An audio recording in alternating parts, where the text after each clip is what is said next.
Pensa Brasil, com Rodrigo Aidar. Doutor Rodrigo Aidar, aquele que veio para explicar, não para confundir.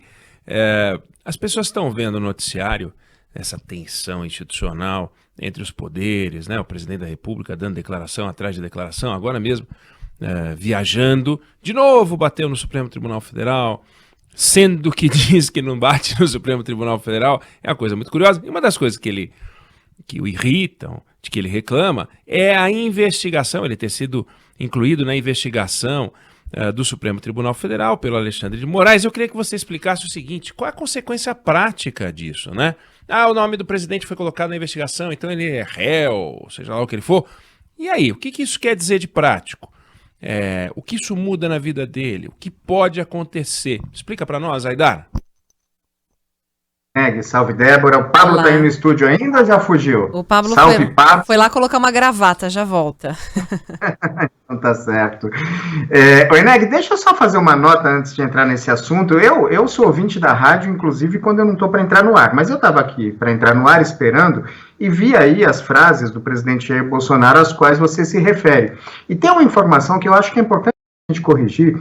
O ministro Barroso jamais votou permitindo relação sexual com menor de 14 anos. Pelo contrário, Eneg, a informação é mentirosa porque foi um habeas corpus julgado em março de 2017, em que o ministro Barroso votou pela continuidade de uma ação penal contra um rapaz de 18 anos que era acusado de manter relações sexuais com uma menina de 13 anos. O que o ministro disse foi que, apesar de no processo haver provas do consentimento da garota, como estupro de vulnerável, relação sexual com menor de 14 anos é considerado estupro de vulnerável, ele votou pela continuidade do processo em nome da proteção da infância e da adolescência. Então, assim, o que o presidente da República diz é exatamente o contrário do que de fato aconteceu. Se alguém quiser checar, o número do habeas corpus é 122.945. Agora, com essa nota introdutória, já pedindo desculpa, mas eu achei importante porque foi muito em cima esse nosso comentário do que o presidente disse.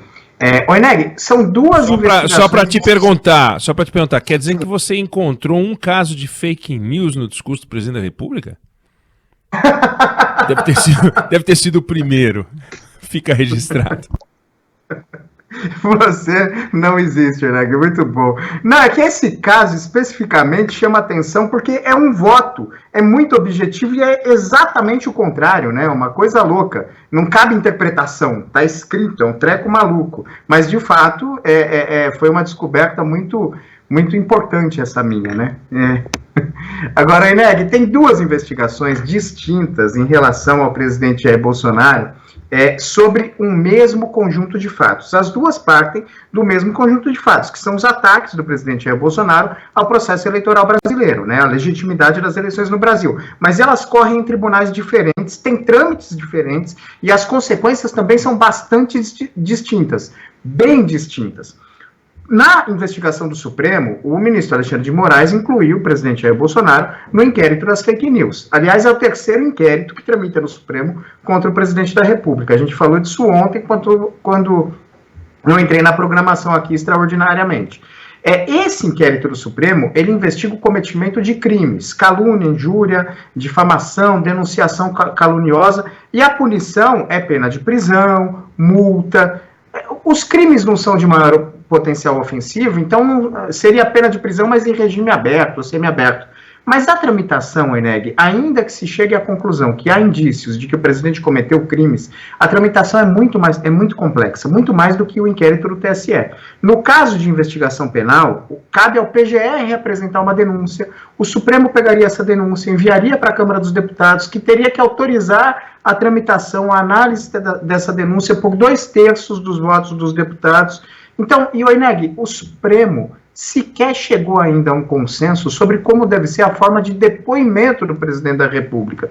Lembra aquela discussão se pode ser por escrito, se tem que ser presencial? Isso está travado no Supremo Tribunal Federal, parece que vai ter uma sessão em setembro para definir isso, mas, enfim, esse trâmite é muito complexo da investigação do presidente no inquérito das fake news. Mas o outro inquérito, que é o do Tribunal Superior Eleitoral, aí a coisa é diferente, Eneg. Ele não dá cadeia, não dá punição penal, mas a tramitação é muito menos complexa, pode ser muito rápida. O TSE aprovou a abertura de um inquérito administrativo para investigar os ataques do presidente ao sistema eleitoral brasileiro. Esse inquérito apura possíveis infrações eleitorais. Que infrações essas, né? Uso, abuso do poder político e econômico da máquina administrativa em benefício próprio. O que isso pode gerar? Inelegibilidade, Eneg. Eu conversei com gente que entende do riscado, que acompanha esse processo lá no TSE, e o inquérito vai focar no uso da máquina pública, não vai focar em fake news, vai focar no uso da máquina administrativa em benefício próprio. E se tem algo que dá penalidade eleitoral, é o uso da máquina administrativa. Seria uma infração por abuso de poder. Em resumo, Eneg, o que me disse uma pessoa é que como que se caracteriza essa infração por abuso de poder? Abuso de poder político, né? É quando o detentor do poder se vale da sua posição para agir de modo a influenciar o eleitor em detrimento da liberdade do voto. E há quem encaixa aquela live sobre o inacreditável que o presidente fez na quinta-feira da semana passada, justamente nesse conceito. Usou a máquina pública em detrimento da liberdade do voto para fazer pressão, desinformar o eleitor. E aí a consequência pode ser mais pesada. Mas aí o pessoal fala, mas dá tempo, a essa altura vai se caçar o presidente da República? Não dá, pode não ter tempo para cassação, mas poderia ser a impugnação de uma eventual reeleição. E para isso há tempo de sobra.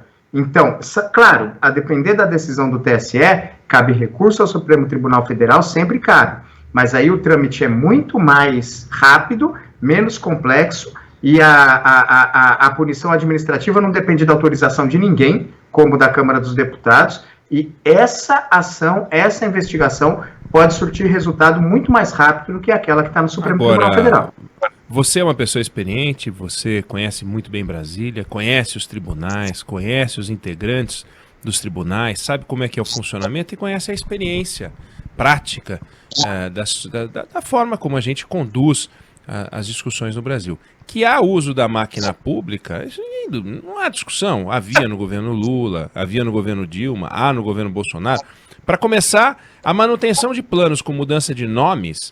Você pega um programa social que existe, muda de nome e diz que é teu, isso a todo instante acontece. Aconteceu no governo Lula, acontece, estão pensando em mudar o nome do Bolsa Família para aumentar os caraminguás e muda o nome para dizer que é o programa do governo Bolsonaro. Eles fazem direto. Se isso não é uso da máquina pública em proveito eleitoral para confundir o eleitor, será que uma live, uma live que foi transmitida pelas redes sociais do presidente, vai ter poder de cancelar uma candidatura? A experiência, a tua experiência, pelo menos a minha experiência de Brasília, a minha experiência de observador das questões políticas, diz que é muito improvável, embora, como você disse, tem materialidade, tem discussão, tem o que discutir, mas é muito mais do que dá ou não dá, é o que a experiência diz. A tua experiência, a tua observação sugere que isso vai acontecer, ou seja, você consegue imaginar a eleição de 2022 por causa desta ação, sem a presença do candidato Jair Bolsonaro? Eneg, você está coberto de razão. De fato, é muito difícil que isso aconteça, mas tem um componente diferente de todo o histórico que a gente viu até hoje. Primeiro, uma coesão dos ministros, tanto do Supremo como do TSE, num grau, se não inédito, no mínimo raro. Exatamente porque o presidente vai subindo o tom. E aí você tem o seguinte dado, por conta dessa live, única e exclusivamente não, mas essa live pode ser o fato a justificar a investigação do conjunto da obra. Se continuar o presidente subindo o tom, subindo o tom, subindo o tom, pode ser que eles queiram colocar essa ação para andar, sim, se entenderem que, assim, há um abuso desmedido do poder político para tentar forjar uma situação na eleição. Se entender que isso é uma tentativa de desestabilizar, de fato, o processo eleitoral, eles podem botar para andar essa ação. Claro, a nossa experiência, a sua, nem preciso dizer, a minha cobrindo o Tribunal Superior Eleitoral, diz que isso é muito difícil de que aconteça. Mas também, o outro dado é que a gente nunca viu um ataque tão virulento e tão direto e com uma frequência tão grande como a gente vê hoje. E isso também pode pesar para que desta vez haja uma ação diferente, né? Vamos acompanhar, Pensa Brasil. Rodrigo Aidar volta a falar com a gente na semana que vem. Bom final de semana, brigadão. Obrigado, Eneg. Obrigado, Débora. Tchau, pessoal. Bom fim Valeu. de semana, até semana que vem. Agora